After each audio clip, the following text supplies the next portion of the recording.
प्यारे बच्चों, राधे राधे। कैसे हैं आप सब? अच्छे हैं? मैं Pandit Ashok Mishra learning with Radhe Radhe YouTube channel में आपका हार्दिक स्वागत करता हूं। तो प्यारे बच्चों, हम पढ़ रहे थे हरियाणा के प्रसिद्ध नृत्य हैं, हरियाणा के प्रसिद्ध नृत्य, और कुछ नृत्य हमने पार्ट ए में पढ़ लिए थे। आज हम पार्ट बी में पढ़ेंगे इनको। ठीक है बेटे, तो ध्यान दीजिए। चलिए हम शुरू करते हैं। और इसमें से बेटे एक क्वेश्चन पेपर में आएगा ही आएगा, निसंदेह। तो देखो, ये है फाग नृत्य, है ना, फाग नृत्य। इसकी खास बात क्या है बेटा? ध्यान दो। फाग नृत्य का संबंध सीधी सी बात फाल्गुन महीने से है ना, फाल्गुन का महीना। तो ये जो नृत्य है बेटा, ये होली के अवसर पर किया जाता है। होली के अवसर पर 15 दिन पहले और होली के 15 दिन बाद यह नृत्य किया जाता है। तो ये समझ लो, एक महीने के लिए यह नृत्य किया जाता है और महिलाओं के द्वारा यह नृत्य विशेष रूप से किया जाता है।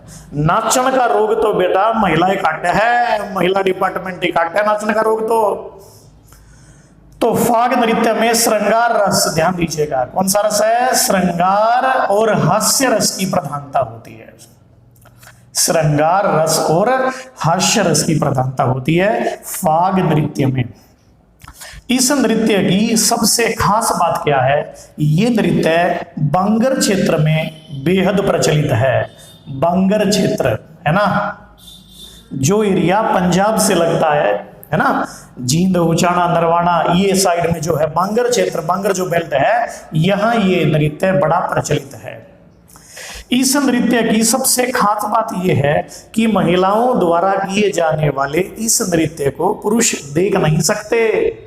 ये है फाग नृत्य, याद रहेगा बेटा। तो वेरी इंपॉर्टेंट नृत्य है फाग नृत्य।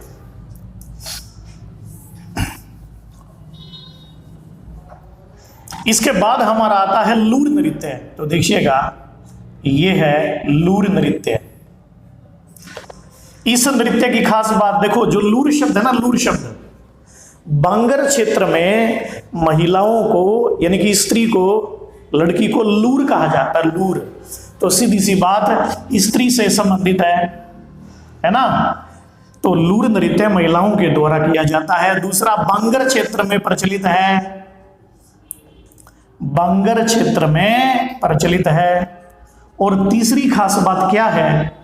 इस नृत्य में महिलाएं ही भाग लेती है। महिलाएं जो है वो एक दूसरे से प्रश्न उत्तर के माध्यम से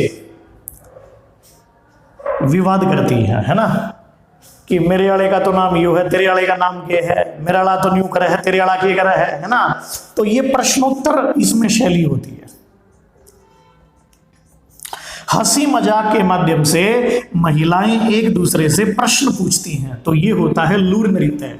HSSC में कई बार पूछा गया है कि हरियाणा का ऐसा कौन सा नृत्य है जिसमें महिलाएं एक दूसरे से प्रश्न पूछती हैं। तो बेटा ये नृत्य कौन सा है? ये है लूर नृत्य।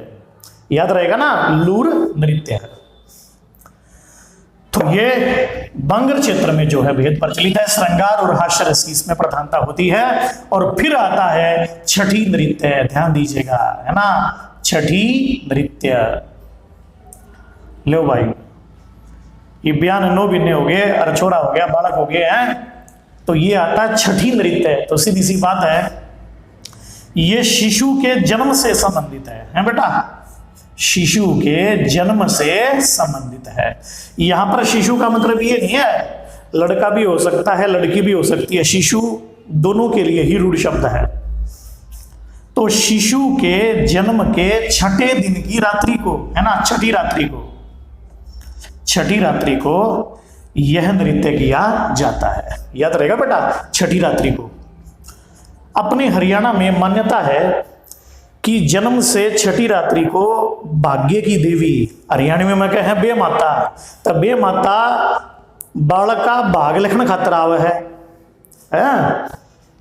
और इस अवसर पर यानी कि बच्चे के शरण एक दवात और कलम रख दी जाती है ना, दवात कलम रख दी जाती है और भाग्य की देवी को प्रसन्न करने के लिए गीत का आयोजन किया जाता है, नृत्य का किया जाता है, ताकि वो बच्चे का भाग्य बढ़िया लिख करके जाए। ठीक है। और इसमें खास बात, गीत गाने वाली महिलाओं को, बच्चों को बाकड़ी बांटी जाती है। ये कौन सा बेटा? बाकड़ी। ये क्या है बाकड़ी? HSSC में एक बार प्रश्न आया था कि बाकड़ी का संबंध किस नृत्य से है, तो वो है छठी नृत्य से है। छठी नृत्य। हरियाणा में उबले हुए गेहूं, हरियाणा में उबले हुए नमकीन गेहूं, उबले हुए नमकीन चने, तो इनको कहते हैं बाकड़ी। तो बाकड़ी का संबंध छठी नृत्य से होता है और इसमें वात्सल्य रस की प्रधानता होती है, भक्ति रस की भी प्रधानता होती है। तो ये फेमस नृत्य है, छठी नृत्य है।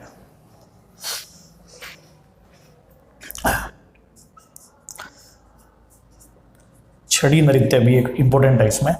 अब देखो आगे, ये आता है पीलिया नृत्य। तो देखो बेटे, ये है पीलिया नृत्य। तो नॉर्मल सी बात है, पीलिया नृत्य का संबंध किससे है?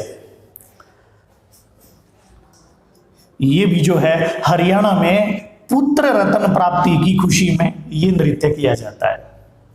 जब छोरे का जन्म हो जाए, छोरा पैदा हो जाए, तो पीलिया नृत्य का आयोजन किया जाता है। नॉर्मल याद रहेगा ना।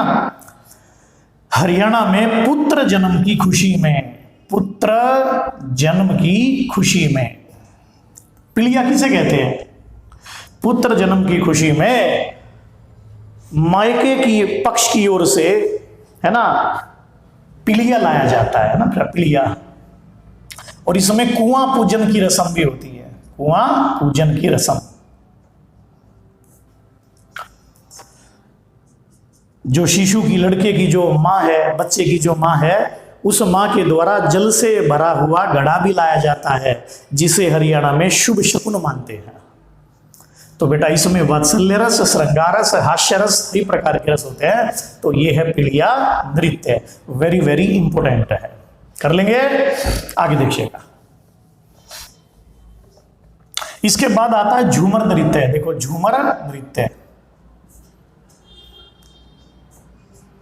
ये नृत्य बेटे अपने हरियाणा में पंजाब से आया है।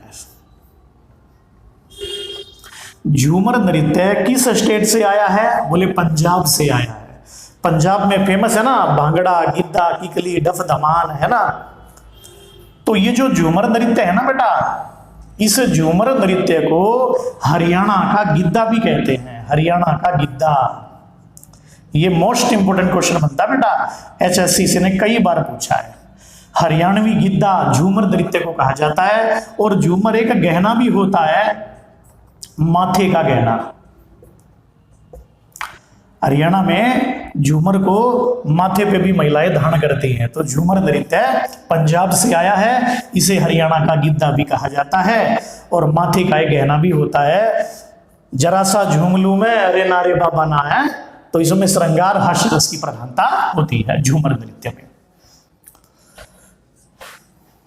तो पंजाब से सटे हुए जिलों में झूमर नृत्य किया जाता है। अब है घूमर नृत्य। तो देखो घूमर है ना, घूमर नृत्य जैसा कि नाम से स्पष्ट है, घूमर नृत्य। तो जो घूमर नृत्य है बेटा, ये अपने हरियाणा में आया है राजस्थान से। ध्यान दीजिएगा, घूम घूम के डोला मारो। इसमें महिलाएं जो है घूम घूम के नृत्य करती हैं, है ना, लहंगा पहन के, ढोल की थाप पे। तो घूमर नृत्य भी किया जाता है। पीछे एक मूवी आई थी ना पद्मावत, आपने पद्मावत मूवी में देखा होगा, जो दीपिका पादुकोण है पद्मावती के रोल में। तो उसके द्वारा घूमर नृत्य किया गया है। उस पर बड़ा विवाद भी हुआ था ना, इस मूवी पर, पद्मावत मूवी पर बड़ा विवाद हुआ था। तो राजस्थान से आया है। अच्छा, हरियाणा का घूमर किसे कहते हैं? ध्यान दीजिएगा, हरियाणवी घूमर कहते हैं खोड़िया नृत्य को। ध्यान दीजिएगा, हरियाणवी घूमर किसे कहते हैं? खोड़िया नृत्य को कहते हैं घूमर। तो ये इंपॉर्टेंट नृत्य है और ये राजस्थान से सटे हुए इलाकों में किया जाता है घूमर नृत्य। तो इसमें जो है श्रृंगार रस की, हास्य रस की प्रधानता होती है। अब है रतवाई नृत्य। रतवाई और मंजीरा, ध्यान दो बेटे, ये है रतवाई और ये है मंजीरा। ये दोनों नृत्य मेवात, फिरोजपुर, झिरका यहां प्रचलित हैं, फेमस है। रतवाई और मंजीरा ये दोनों नृत्य मेवात के बड़े ही प्रसिद्ध नृत्य हैं बेटे, हैं? रतवाई नृत्य वर्षा ऋतु के आगमन पर, वर्षा ऋतु के आगमन पर महिलाओं और पुरुषों द्वारा मिलकर के रतवाई नृत्य किया जाता है। और मंजीरा नृत्य मंजीरा, ढोल, नकारों इत्यादि की सहायता से मेवात में किया जाता है। तो दोनों का संबंध खुशी से है ना, खुशी से है। तो श्रृंगार और हास्य रस की इसमें प्रधानता होती है। तो वेरी इंपॉर्टेंट।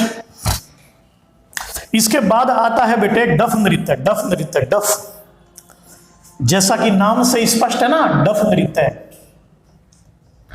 डफ नृत्य को ढोल नृत्य भी कहते हैं।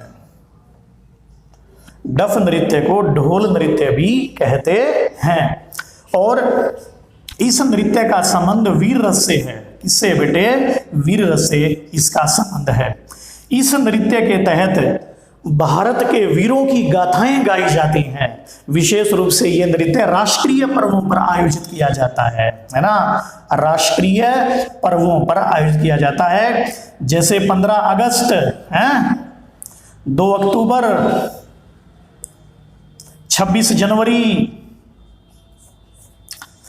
इस नृत्य में वीरस की प्रधानता, इसका दूसरा नाम है ढोल नृत्य। वीरस की प्रधानता है। राष्ट्रीय पर्वों पर इसका विशेष आयोजन होता है। जैसे 15 अगस्त स्वतंत्रता दिवस, 2 अक्टूबर गांधी जी का जन्मदिन और 26 जनवरी गणतंत्र दिवस। इसका पहली बार आयोजन कब हुआ? तो ध्यान दीजिएगा, 26 जनवरी है ना, 1969 में। 26 जनवरी 1969 में इस नृत्य का हरियाणा की ओर से पहली बार आयोजन किया गया था। तो यह है डफ नृत्य। अब इसके बाद आता है खेड़ा नृत्य। तो ध्यान दो बेटा, यह है खेड़ा नृत्य। खेड़ा नृत्य दुख का प्रतीक है। किसका प्रतीक है? दुख का प्रतीक है। देखो, खोड़िया खुशी का प्रतीक है, खेड़ा दुख का प्रतीक है। यह नृत्य कब होता है? हरियाणा में बुजुर्ग व्यक्ति की मृत्यु पर यह नृत्य किया जाता है। नाम है खेड़ा। जब कोई बुजुर्ग व्यक्ति एक्सपायर हो जाता है तो उसकी 17वीं जो होती है ना, 17वीं मनाते हैं, जिसे काज भी बोलते हैं ना, तो 17वीं पर उसको बड़ा दिखाने के लिए परिवार के लोगों के द्वारा किया जाता है। इस नृत्य में खर्चा भी बहुत आता है। तो गरीब व्यक्ति तो कहाँ खेड़ा करेगा, है? अमीर व्यक्ति ही जो है इस नृत्य का आयोजन करता है। तो इसमें करुण रस की प्रधानता होती है। किस रस की बेटे? करुण रस की प्रधानता होती है। इस नृत्य के तहत अड़ोसी पड़ोसियों को, रिश्तेदारों को भोज भी दिया जाता है। एक और खास बात, तो बूढ़े की मृत्यु होने पर खेड़ा नृत्य है, और अगर जवान मृत्यु हो जाए ना तो उसे कहते हैं विखेड़ा नृत्य। जवान मृत्यु होने पर विखेड़ा नृत्य किया जाता है। यह नृत्य ज्यादा भयानक और कर्ण रस वाला होता है। इस नृत्य में महिलाएं अपनी छाती, अपनी सातल ये पीटती हैं और बहुत बुरे तरीके से विलाप करती हैं। जींद, कैथल, उचाना, नरवाना साइड में ये बेहद प्रचलित है। और तो ये है खेड़ा और विखेड़ा नृत्य है। अब आगे देखो बेटा, इसके बाद जो है छड़ी नृत्य आता है। ये है छड़ी नृत्य, है ना। आपने नाम सुना होगा, गुग्गा पीर की छड़ी दादी कूद कपड़ी। तो ये वो नृत्य है। ये नृत्य है ना, गोगा पीर से संबंधित है। गोगा पीर से संबंधित है। गोगा पीर से संबंधित। दूसरी खास बात क्या है? भाद्रपद का महीना, भाद्रपद महीना, नवमी तिथि, जिसे बोलते हैं गुगा नवमी, है ना। भाद्रपद का महीना, नवमी तिथि, गुगा नवमी, रात्रि के अवसर पर, रात्रि में किया जाता है। भाद्रपद का महीना, नवमी तिथि, गुगा नवमी। ये जो नृत्य है बेटा, इसमें गुगा को जो है सर्पों का देवता माना गया है, सर्पों का देवता। और नाम क्या है? जाहरवीर, है ना, जाहरवीर गुगा। तो गुगा कौन है? सर्पों के देवता हैं, जाहरवीर गुगा। और इनके घोड़े का नाम है नीला घोड़ा। इनका ध्वज है नीला घोड़ा, इनका प्रतीक घोड़ा इनका। और सबसे खास बात क्या है कि गुगा के इसमें जो ना डेरू भी बजाया जाता है, डेरू बजाया जाता है। डमरू, बड़ा डमरू होता है, उसे बोलते हैं डेरू। और खास बात, इस नृत्य के तहत एक बांस, एक बड़ा लंबा बांस होता है, और उस बांस पर रंग बिरंगे कपड़े बांध दिए जाते हैं, और ऊपर जो है मोरपंख भी टांग दिया जाता है, ऊपर मोरपंख भी टांग दिया जाता है। तो वो कौन सा नृत्य है? तो बांस, है ना, और रंग बिरंगे कपड़े और मोरपंख। तो ये छड़ी नृत्य से संबंधित है। फिर सुन लो, छड़ी नृत्य गुग्गा पीर से रिलेटेड है, गुग्गा पीर से संबंधित है। भाद्रपद महीना, नवमी तिथि, गुग्गा नवमी को रात्रि के अवसर पर किया जाता है। गुग्गा कौन? सर्पों के देवता, है ना। और जाहरवीर गुगा पूरा नाम, और इनका घोड़ा है नीला, और इसके तहत डेरू बजाया जाता है। एक लंबे बांस पर रंग बिरंगे कपड़े बांध दिए जाते हैं, और ऊपर मोर पंख बांध दिया जाता है, और ये छड़ी घुमाई जाती है। गुगा के कुछ भक्त ऐसे भी होते हैं जो खुद को लोहे की जंजीरों से पीटते हैं। ये गुगा के प्रति भक्ति और कष्ट, संघर्ष का प्रतीक होता है। याद रहेगा बेटा। तो ये मोस्ट इंपोर्टेंट है। एचएसएससी ने एक बार प्रश्न किया था, ऐसा कौन सा नृत्य है जिसमें बांस पर रंग बिरंगे कपड़े बांध दिए जाते हैं, मोरपंख लगा दिया जाता है? तो वो कौन सा है? छड़ी नृत्य है, वो छड़ी नृत्य है। हिसार में जगह है गुगा मेडी, है ना, मेला भी लगता है ना, तो ये हिसार में बहुत ही प्रचलित है। तो बेटा ये मैंने आपको नृत्य कराए हैं। अब एक प्रश्न मैं आपसे करता हूं, हरियाणा का ऐसा कौन सा नृत्य है? ध्यान दीजिएगा, हरियाणा का ऐसा कौन सा नृत्य है जिसमें महिलाएं एक दूसरे से प्रश्न पूछती हैं? तो इसका उत्तर आप कमेंट में लिख करके जरूर देंगे। और यदि आप इस चैनल से जुड़े रहना चाहते हैं तो आप मेरे चैनल को सब्सक्राइब करें, लाइक करें, और इसने कोरोना की दाला फैला दो, पूरे हरियाणा में फैला दो इसको बेटा, बिल्कुल ठीक है। तो प्रेम से कहो राधे राधे राधे राधे।